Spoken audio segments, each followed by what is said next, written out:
So one of my favorite things as a manga tuber is to bring things to y'all to expand your horizons in the manga medium. And today is that video. Hello all of my otaku friends, my name is Prof Otaku and welcome back to my channel for another video. Today we are taking a look at the entire catalog of a graphic novel slash manga publishing company that you may not have heard of before, but they really have some unique things in there, and that is Saturday AM. Stay tuned.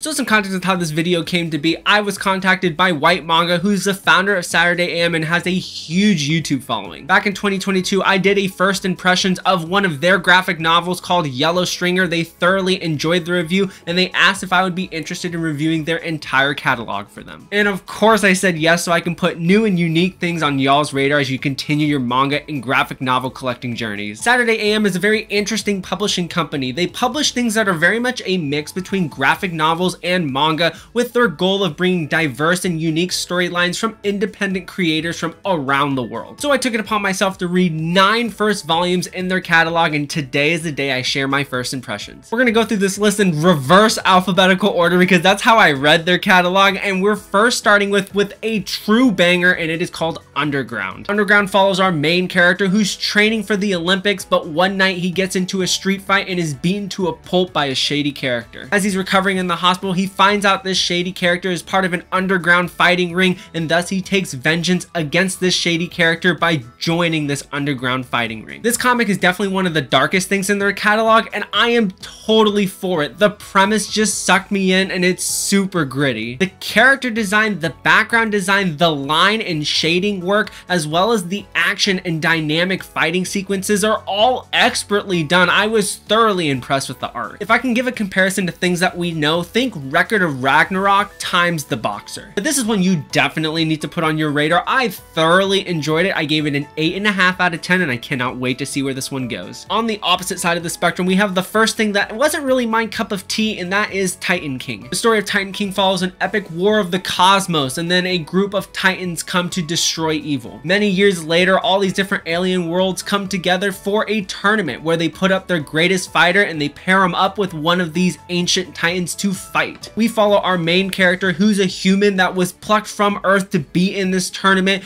and it follows him as he goes through this tournament as he's just trying to win and get home. If I'm looking to a connection to something we know, think Shaman King, but just without the depth of story. I think the character designs are really interesting. The power system is great. They're all really unique, and I do like to see all the different action sequences come together. But when actually reading through these action sequences, it's very difficult to follow because all of the line shadings are the same kind of thickness and the same kind of strength, so it's hard to distinguish one thing from another. The biggest issue with me for this comic was the characters. Man, there's just no investment whatsoever into these characters and their personalities. Our main character's okay, but he definitely seems stereotypical, and his backstory seems stereotypical with him just wanting to go home. The side characters that are also introduced to team up with our main character also have issues with them. Very stereotypically written, very tropey, and they have one-face personalities. The problem with this first volume was the storytelling. In the first 2 chapters, we get huge info dumps, and it's fine, we get some sort of progression, but then we go into the side character actions, and that was just really the whole first volume. So instead of investing the reader into the whole story and continuing the world building and really focusing on our main character, it just seemed like we were going in all these different directions with many different characters, and it just got a little confuzzled. Sadly, there's definitely a problem with the art and the storytelling with the characters, so with that being said, I personally gave it a 2 out of 10, not my favorite thing to read in the world. Moving to a sci-fi series, we have a really different thing in their catalog. It's called Oblivion Rouge. Our story follows this virus that's going through the world and killing everything in its path, and we follow our main character who's in an African village. The infection has started to spread in the village and there's not much hope. However, here comes these robots who are in charge of creating a vaccine for this virus, and they go to the villagers and say, hey, we have hope for you guys. After interacting with this village, our main character goes off with the robots to be part of a team that's in charge of trying to fight this virus and create the vaccine, spread it throughout the world. I really love the premise. I think it was super interesting, especially with what we came from with the pandemic. It's just really interesting to see a different kind of twist on that. In terms of storytelling, we're going in one direction, and then halfway through the volume, we kind of just stop and we kind of go in a different direction, and it's to just kind of help exemplify a specific event. I don't really have a problem with the direction of the story, but I felt like it definitely lost the momentum of the world building that it was trying to do in the first several chapters. Personally, as we continued through the volume, they were throwing new characters left and right with no explanation, and I personally had a really hard time following who was who. So yeah, tons of potential here. They just have to fine-tune how they address the storyline, but with that being said, it got a 7 out of 10 for me. Highly recommend. Moving into a comic that definitely gives me Saturday morning cartoon vibes, we have MMWOG. Our story follows our main character, Nil, who doesn't really have much going for him, but he does have a good friend and they love playing video games together. One day his dad gives Nil a package from his mom. In this package is a deck of cards and a mysterious device. Thus, with this device and these deck of cards, he goes on this crazy adventure through various worlds to discover the secret of his mom and the secret of this really weird world. So yeah, lots of things going on, but I was thoroughly surprised with this one. If I can give an analogy to something we know, think like Yu-Gi-Oh or Pokemon card game,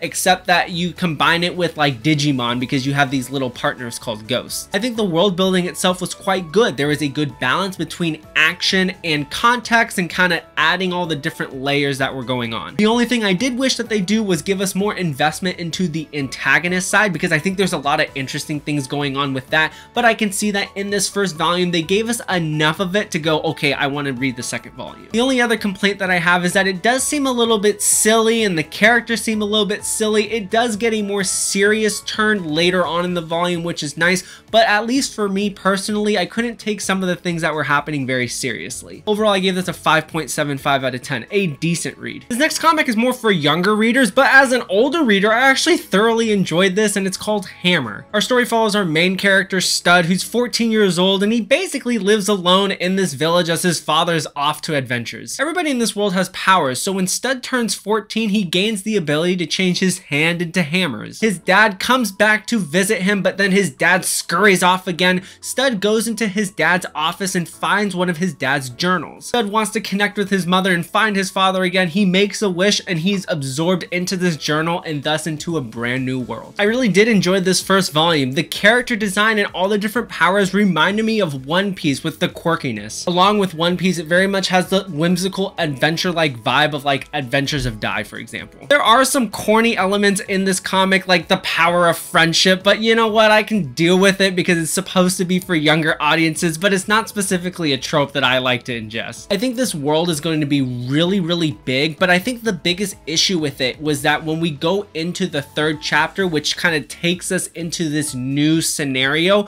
it's really kind of jarring and confusing. I'm not really sure how this incident from the third chapter on is included into the whole world. We'll really have to see. I also love the character design of the antagonist group in the first volume. Lots of little shticks with the names. It was a lot of fun. So yeah, solid first volume, one I definitely want to continue on with. I gave it a 6 out of 10. Now you can't have a catalog of comics without having some Super Sentai in here, and we have Henshin Volume 1. This story is set in a world that's on the brink of disaster, but is brought back from the dead by one wealthy man who ingests money to build infrastructure, technology, and basically overruns society with his things. Our story follows our main character, who's a journaling student who, with alongside his partner, are looking for a different unique stories around the city, and they're zoning in on a superhero who's fighting these monsters. One day when walking through the streets, our main character encounters a kaiju, and then the Super Sentai hero comes in to fight the kaiju. And that event is the main catalyst for what starts our story off of Super Sentai fighting action sequence and political drama. I love this story, I love the premise, and I think the first chapter did an